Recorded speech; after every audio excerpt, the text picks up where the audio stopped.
বাংলাদেশের প্রকৃত বহুমুখী কর্মে হবে বেকারত্ব দূর।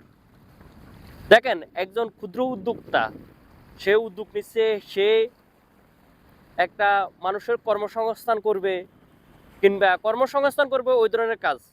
কারণ না, সাপোজ আমি আমার কথা বলি, আমি এই কাজটা করি কিংবা আমি এরকম 2025 সালে পাই 70 থেকে 80 জনের এরকম কর্মটা দিচ্ছি। কিংবা আমার মতন এই ব্যবসা যারা করতে আসে কিংবা তারা নিম্ন শ্রেণীর কিংবা দরিদ্র টাইপের লোক, কোনো হাই প্রোফাইলি কিংবা সচ্ছল ব্যক্তির ফ্যামিলির ছেলে ফেলে তো এই কাজ করবে না, বাংলাদেশে অন্ততপক্ষে করবে না, বিদেশে করবে। তো আমার দুঃখ লাগলো এই জায়গায়, ধরেন না সাপোজ বাংলাদেশে অমুক ফাউন্ডেশন তমুক ফাউন্ডেশন, আমি কয়েকটা ফাউন্ডেশনের নাম বলি, ধরেন না আলসুন্না ফাউন্ডেশন, ওই জায়গায় গেছি যে ওনারা সবসময় নাকি উদ্যোক্তাদেরকেও প্রাধান্য দেয়।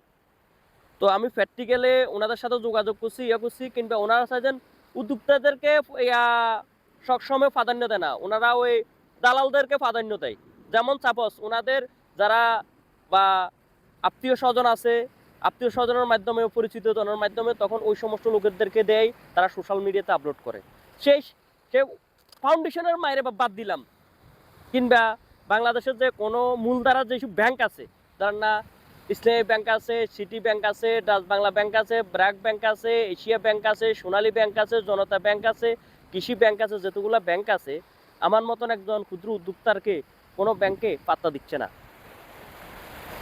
তো আমি কি জন্য ব্যাংকের সাপোর্ট নিচ্ছি আমি বলতেছি, যেমন সাপোজ আমি এই ব্যবসা করি, আমি আরো 2-4-5-10 জনকে ব্যবসা করার জন্য দিচ্ছি, কেননা এটা হচ্ছে অল্প পুঁজির ভিতরে স্ট্যান্ডার্ড আনকমন ব্যবসা, ভালো এই ব্যবসা, অর্ধনৈতিক ব্যবসা করা যায়। কিন্তু এই ব্যবসাটা কারা করতে চায়? তারা যারা নিম্ন শ্রেণীর ফ্যামিলির ছেলে ফেলে তারা এই ব্যবসাটা করতে চায়। কিংবা হচ্ছে কি, ধরেন না সাপোজ আমি কফি বিক্রি করার ব্যাগগুলো বানাই 20 পিস 30 পিস, আমি যদি বা 100 পিস 200 পিস বা 500 পিস এক লগে বানাইলে তখন আমার খরচটা কম পড়বে, আমি আরও কম রেটে দিতে পারবো। কিংবা এখন আমি সংখ্যা কম বানাই, এই জন্য খরচ বেশি পড়ে, বেশি রেটে দেওয়া লাগে। কিংবা যারা বা কর্মটা করে তারা বেশি দামে কিনতে বাধ্য হয়, কারণ আমার কিনা বেশি। আর মূলত হচ্ছে, তো আমি যেটা পয়েন্টের কথা, ধরেন না সাপোজ কারো কোনো সংস্থার কাছ থেকে যদি এ ধরনের বা সাপোর্ট পাইলে, তখন হতো কি যে আমি আরো সহজ করতে পারতাম, আরো কিছু লোকের কর্মসংস্থান করতাম।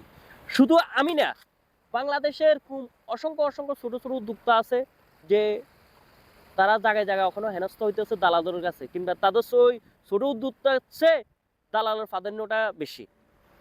যেমন সাপোজ ছোট ছোট যে আপনার সবজি বিক্রিটা, তারপরে কাঁচা তরকারি বিক্রিটা, তারপরে আমার মতন এরকম দেখবেন পান চা বেচে, পান সিগারেট বেচে, তারপরে আপনার অনেকে আপনার যেমন সাপোজ আমি কিছুদিন আগে একটা লোক দেখলাম যে সে 7 বছর 8 বছর আপনার চট্টগ্রামে আর কি 7 বছর 8 বছর ভাড়া রিক্সা চালা, কিংবা সে নিজে একটা রিক্সা কিনার সে অ্যাবিলিটি করতে পারতেছে না কেমন, যেমন এখন একটু দ্রব্যমূল্যের দাম ঊর্ধ্বমুখী বা সময়ের সাথে ইয়ার সাথে যে টাকা জমায়ে রাখতে পারতেছে না।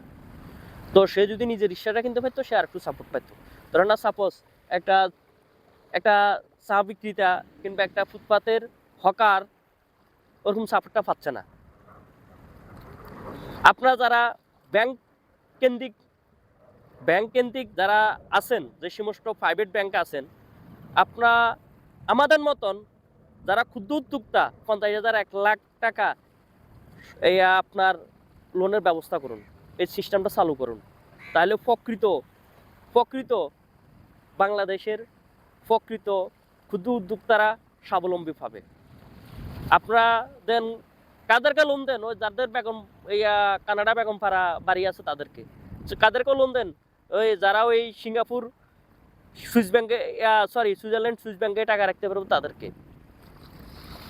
তো মূলত হলো আসলে এই বৈষম্যটা দূর হওয়া উচিত। 2025 সালে আসি এই বৈষম্য থাকার দরকার নাই, যে কোনো লোক বা একজন ক্ষুদ্র উদ্যোক্তা ব্যাংকে যেন সাপোর্ট পায়। তো আমি একটা দেখলাম কিশোরগঞ্জের একটা ছেলে, সে প্রবাসে 2বার যাওয়ার জন্য পাইছে, কোনো ব্যাংকের থেকে কোনো কিছু থেকে সে সাপোর্ট পায় নাই। যখন তার নামে বদনাম বা কুরুচরিয়াও করলো, তখন সে কি করলো, মাইকিং করি সারা দেশ অ্যালাউন্স করলো অ্যানাউন্স করার পর তার ভিডিও ভাইরাল হওয়ার পরে তারপরে প্রবাসী কল্যাণ ব্যাংক তারে সহজ সত্ত্বে লোন দিছে। তো এগুলা তো ডেভেলপ হবে না, আপনাদেরকে আরো ইজিলি হইতে হইব। যারা ক্ষুদ্র উদ্যোক্তাদের ক্লোজ হইতে হবে, তাদের সাথে ক্লোজ হইতে হবে। ধরেন না, সাপোজ আমি মজার বিষয়, আমি ইসলামী ব্যাংকে গেছি, ইসলামী ব্যাংকে পতাঙ্গা শাখায় গেছি, আর ওইখানে যাই ওদের কাছে বৈষম্য শিকার হয়ে গেছি। আর ডাচ বাংলা ব্যাংকে গেছি, তো জন শুনছে আমারই আপনি কি করেন, আমি এরকম হেঁটে হেঁটে কফি বিক্রি করি, তারা আমার সাথে কথাই বলে নাই। ভাই এখানে তো ছোট লোন দেওয়া হয় না, এখানে লোন দেওয়া হয় আপনার 20 লাখ 50 লাখ 1 কোটি ওই টাইপের। আর কি বলবো, আর কিছু বলার নাই।